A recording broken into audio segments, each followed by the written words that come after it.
Why focus feels impossible now. It's one of those things you feel every day, but it's hard to pin down exactly when it started. You sit down to do something that matters, work on a project, read a book, have a real conversation, think through a problem, and you expect the mind to settle. You expect attention to stay where you put it, but it doesn't. The mind jumps, a notification pings, or even if it doesn't, the thought of one pulls you. A random idea pops up, a worry from earlier resurfaces. The phone is there, or the tab is open, or the thought of checking something is enough. Minutes pass, and you realize you haven't made progress. You've been busy in your head, but not focused. Focus, real, sustained focus, feels impossible. Not because you're incapable or the task is too hard, but because the mind is pulled in too many directions at once, all the time. This isn't about having a short attention span by nature or being bad at concentrating. It's not about age or lack of practice in some simple way. Most people could focus when they needed to, even if it wasn't always easy. But now it feels different, harder, like the mind is trained to switch, to scan, to react, rather than to stay. Like attention is a muscle that's atrophied from lack of use in the right way, or overused in the wrong way. You start something with good intentions, but staying with it feels like fighting a tide. The pull to check, to switch, to do something easier is constant, and the frustration builds because you know you could do better, but the environment makes it feel out of reach. Think about how focus used to feel.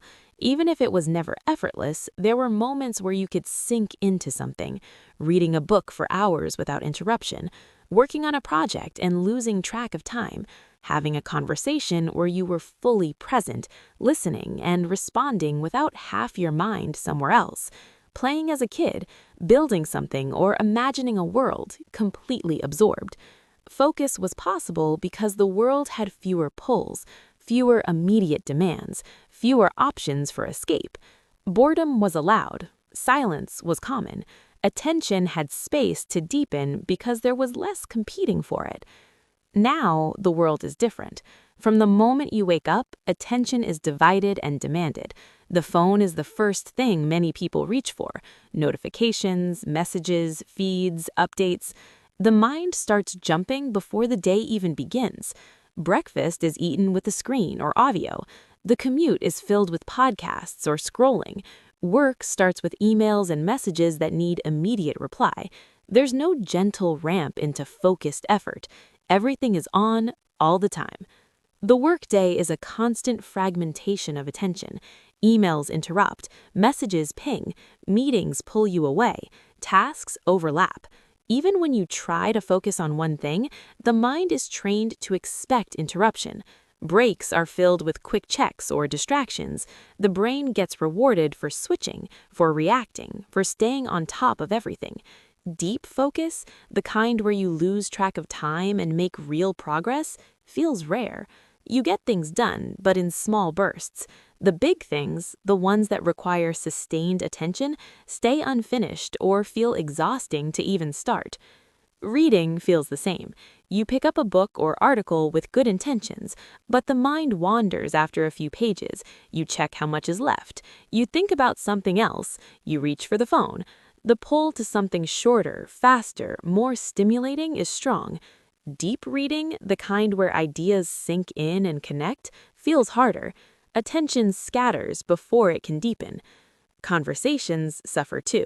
You talk with someone, but part of your mind is elsewhere, checking the time, thinking about what to say next, remembering something you need to do. The phone vibrates, or you feel the urge to check it. Real presence, full, undivided attention, feels rare. Conversations stay surface because deep listening requires focus that's hard to sustain. Creativity and problem-solving feel the impact. Ideas need space to connect without interruption. Insights need time to form, but the mind is used to quick switches. When you try to think deeply, the pull to do something else is strong. Creativity becomes forced or shallow. Problems stay stuck because there's no sustained attention to see them from new angles. Even leisure is affected. You watch something or play a game, but the mind multitasks, scrolling while watching, thinking about other things. True absorption, the kind where you lose yourself in the moment, feels harder. This isn't about personal failure or lack of effort. It's about the environment shaping attention in new ways. The world is optimized for divided attention. Algorithms reward quick engagement. Notifications train the brain to react. Endless options make staying with one thing feel like missing out on others. The culture praises multitasking and responsiveness. Deep focus, slow, sustained, undivided attention feels countercultural, out of step, unnecessary when everything is designed for speed and breadth. This is why focus feels impossible. It's not that the capacity is gone, it's that the conditions for it have been eroded. The space for attention to deepen has been filled with pulls and interruptions. The muscle for sustained focus has atrophied from lack of practice in the right environment. Many people blame themselves. They think they have ADHD or are just bad at concentrating. They try techniques or apps or timers, but the problem isn't always individual, it's systemic. The world changed, and attention adapted to survive in it, brilliantly, but at a cost. Noticing that focus feels impossible is not defeat, it's awareness. It's the part of you that still craves depth pushing back against the fragmentation. And awareness is where change starts. You don't need perfect conditions or superhuman focus to begin reclaiming it. You need small, intentional spaces where attention is protected and allowed to deepen. Start with one thing, one small protection a day. Put the phone in another room when you work on something important. Read without tabs open or phone nearby. Have a conversation without devices on the table. Sit with a thought or problem without immediate escape.